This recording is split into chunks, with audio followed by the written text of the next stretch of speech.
दोस्तों अब से एक हफ्ता पहले कनाडा की सरकार और वहां के प्राइम मिनिस्टर ने सोचा होगा कि ये तो पुराने वाला भारत है, इन पर खुलेआम आरोप लगाएंगे, इन्हें इतना बदनाम कर देंगे कि ये प्रेशर में आ जाएंगे। उसके बाद जो हम कहेंगे भारत वो करेगा, जिस धुन पर हम नचाना चाहेंगे भारत उस धुन पर नाचेगा। और इसी रणनीति के तहत अब से एक हफ्ता पहले इनके प्राइम मिनिस्टर साहब बिना किसी इंफॉर्मेशन के, बिना किसी सबूतों के अपनी पार्लियामेंट में खड़े हो गए और भारत पर गलत सलत इल्जाम लगाने शुरू कर दिए। लेकिन इनकी जो रणनीति थी वो भारत ने शुरुआती 24 घंटों में फेल कर दी। क्यों? क्योंकि कनाडा के अटैक पर हमने डिफेंस नहीं किया जैसा कि ये उम्मीद कर रहे थे। भारत फ्रंट फुट पर आया और मुंह तोड़ जवाब देकर इन पर काउंटर अटैक शुरू कर दिया। कनाडा ने जो कदम भारत के खिलाफ उठाए, हमने इनके खिलाफ वही कदम दुगनी मजबूती और ताकत के साथ उठाए। इसके अलावा डिप्लोमेटिक तौर पर भी हमने आक्रामक रवैया अपनाया और इन्हें दुनिया भर में घेरा। उसी का नतीजा ये है कि आज की तारीख में कनाडा का कोई साथ देने वाला नहीं है। कनाडा की सरकार और प्राइम मिनिस्टर दुनिया भर में दर दर भटकते फिर रहे हैं,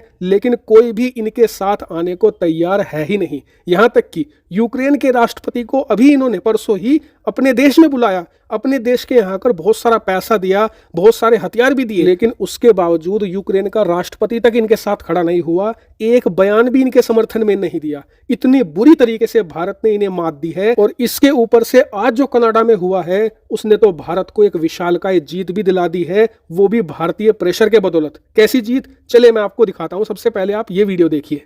इस वीडियो में आप देख सकते हैं कि जो प्रो खालिस्तानी पोस्टर है कनाडा के अंदर, उन्हें हटाया जा रहा है। और ये वही पोस्टर है जो पिछले कई दिनों से आप देख रहे होंगे मीडिया में, जिसमें बताया जा रहा है कि भारत के जो डिप्लोमेट है कनाडा में, उनकी हत्या की मांग की गई है। अब आप सोचिए, ऐसे पोस्टर पिछले कई दिनों से लगे हुए थे कनाडा में, लेकिन कनाडा की सरकार इन्हें हटाने को तैयार नहीं थी। लेकिन आज भारत के भयंकर प्रेशर में कनाडा को ये पोस्टर, ये बैनर हटाने पड़े हैं। और ये भारत की बड़ी जीत है, क्योंकि इससे कुछ दिन पहले तो कनाडा की सरकार ऐसे पोस्टर्स को हाथ भी नहीं लगाती थी, उल्टा बढ़ावा देती थी। कहते थे कि जी ये तो लोगों का फ्रीडम ऑफ एक्सप्रेशन है, ये तो उनकी आजादी जताने का तरीका है। लेकिन आज वही कनाडा की सरकार है, वही कनाडा की अथॉरिटी है, वही खालिस्तानी पोस्टर है और कनाडा ही उन्हें हटवा रहा है। यानी कि एक बात तो साफ है कि भारत का जो भयंकर प्रेशर है ना, उसकी हीट फील कर रहा है कनाडा कहीं ना कहीं। और ये भारत के लिए एक संकेत भी है कि भारत अगर पंजा दबाए रखे ना प्रेशर का, तो कनाडा टूटेगा, झुकेगा जरूर भारत के सामने, थोड़ा समय भले ही लगे।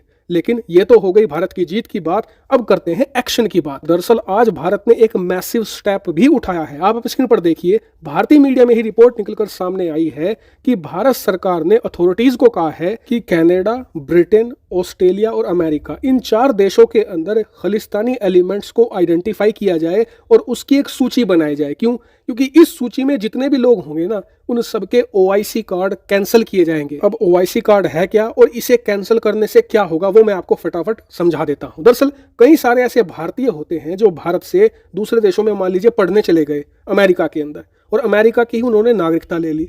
लेकिन यहाँ उनके घर परिवार, रिश्तेदार तो है ना, वो उन्हें मिलने भी आएंगे। लेकिन क्योंकि उन्होंने भारत की नागरिकता छोड़कर अमेरिका की नागरिकता ले ली है, तो उन्हें भारत आने के लिए लेना पड़ेगा वीजा। अब ऐसे लोगों को ही सुविधा देने के लिए सरकार ने बनाया है OCI कार्ड, यानी कि overseas citizenship of India card, जिसके तहत ऐसे लोगों को कार्ड दिया जाता है OCI का, जिससे कि वो बिना रोक टोक के, बिना वीजा के इंडिया में एंट्री ले सकते हैं और उन्हें कोई भी परेशानी नहीं होगी। अब ये कार्ड जब कैंसिल हो जाएगा तो ऐसे लोगों को लेना पड़ेगा भारत का वीजा। और वीजा लेने के लिए वो कहाँ जाएंगे? इंडियन एम्बेसी में, ऑस्ट्रेलिया के अंदर, अमेरिका के अंदर, जहां भी वो है। और इसका मतलब ये होगा कि खालिस्तानी एलिमेंट्स ने भारत के जिन दूतावासों में तोड़फोड़ करी है, उन्हीं के दर पर जाना पड़ेगा उन्हें वीजा लेने के लिए। और वहां पर हमारे दूतावास वाले उन्हें आइडेंटिफाई करके उनका वीजा कैंसिल करके उन्हें भारत आने से बिल्कुल रोक देंगे। हालांकि आपको बता दूं कि ये तो पहला चरण है। बताया जा रहा है कि आने वाले समय में भारत सरकार और भी सख्त कदम उठाएगी ऐसे इंडिविजुअल्स पर। और इसीलिए आप लोग चैनल को सब्सक्राइब करके रखना, क्योंकि यहाँ पर आपको वो सारी अपडेट देखने को मिलेगी। फिलहाल इस वीडियो में इतना ही। Thank you very much for watching video.